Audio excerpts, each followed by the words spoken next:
Perkenalkan, nama saya Emerensia Nanoe, NIM 2021 67063. Di sini saya akan menjelaskan tentang pasar modal dan pasar uang. Yang pertama, konsep pasar modal dan pasar uang.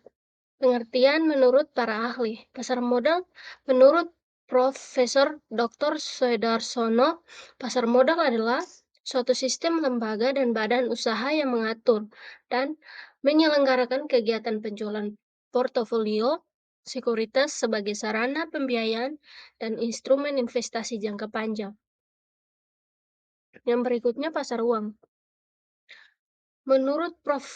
Dr. Dodi Setiawan MSI, pasar uang merupakan sistem pasar finansial tempat lembaga keuangan dan individu bertemu untuk memperjualbelikan instrumen keuangan berjangka pendek yang diperhitungkan oleh pemerintahan dan perusahaan. Yang berikutnya, fungsi dan peran pasar modal dan pasar uang dalam perekonomian. Yang pertama, memberikan akses keuangan yang efisien bagi perusahaan dan investor. Yang kedua, memobilisasi dana dari investor untuk kegiatan investasi perusahaan. Ketiga, memperkuat struktur modal perusahaan. Keempat, memberikan informasi harga untuk saham dan obligasi perusahaan. Kelima, melindungi investor dari risiko dan diverifikasi portofolio. Yang berikutnya, produk-produk keuangan yang diperdagangkan di pasar modal dan pasar uang. Produk yang dipasarkan di pasar modal, pertama, saham biasa, saham preferen, dan saham obligasi. Yang berikutnya, produk yang dipasarkan di pasar uang, seperti surat berharga, komersial, deposito, berjangka, dan lain sebagainya.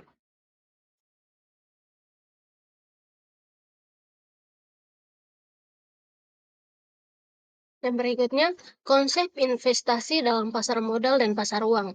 Yang pertama, pasar modal.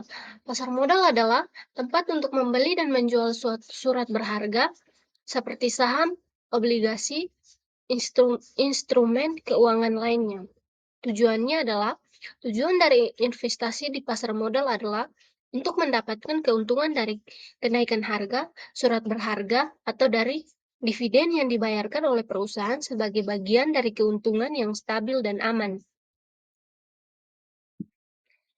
Beberapa jenis investasi yang dapat dilakukan di pasar uang meliputi pertama, deposito, kedua, surat-surat berharga, ketiga, rekening atau tabungan. Beberapa jenis investasi yang dapat dilakukan di pasar uang meliputi deposito.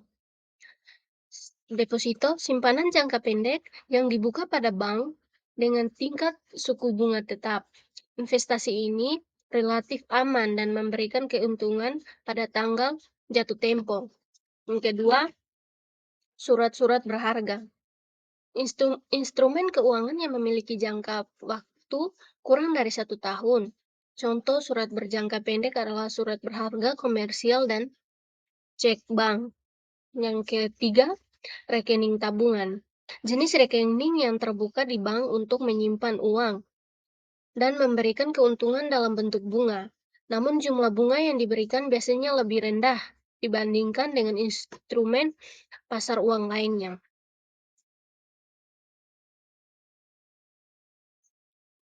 Manfaat investasi di pasar modal dan pasar uang.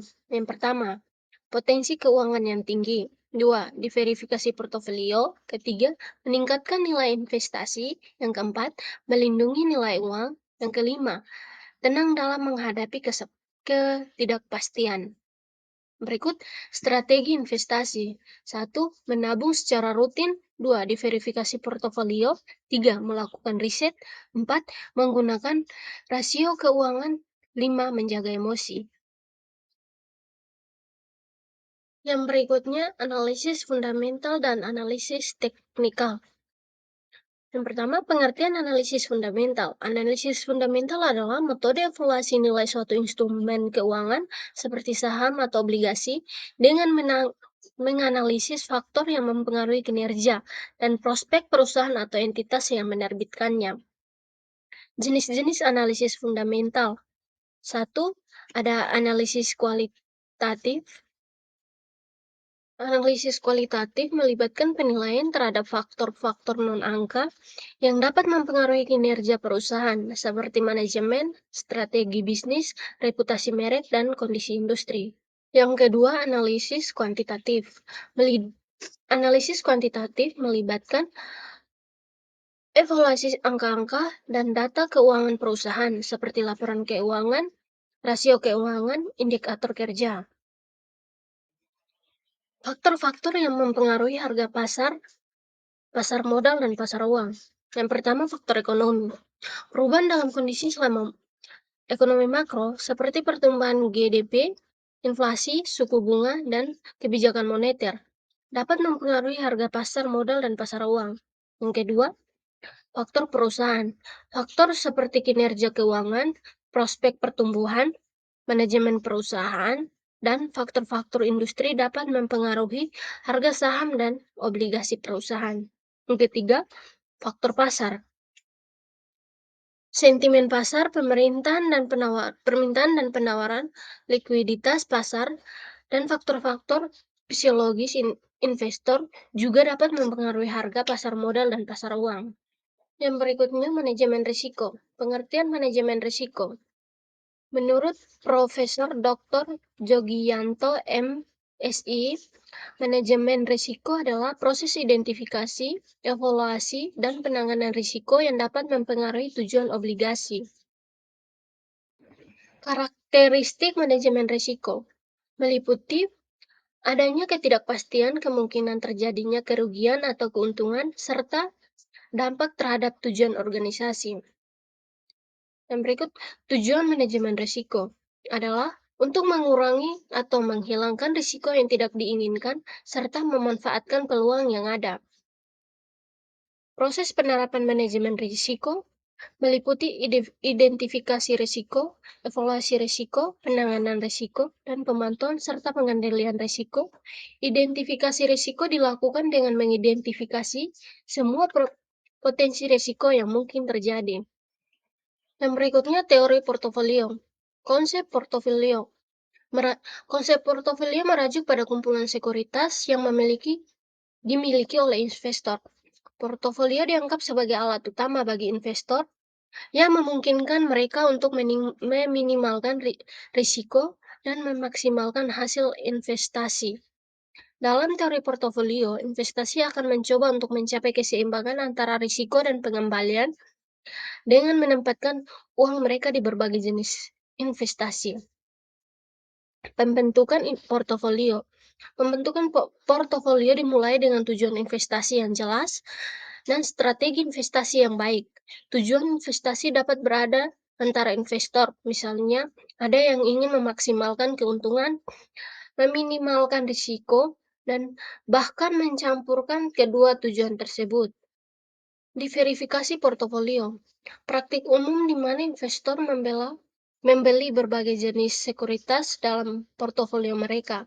Tujuannya adalah untuk meminimalkan risiko dengan membagi dana mereka di antara berbagai sekuritas yang berbeda.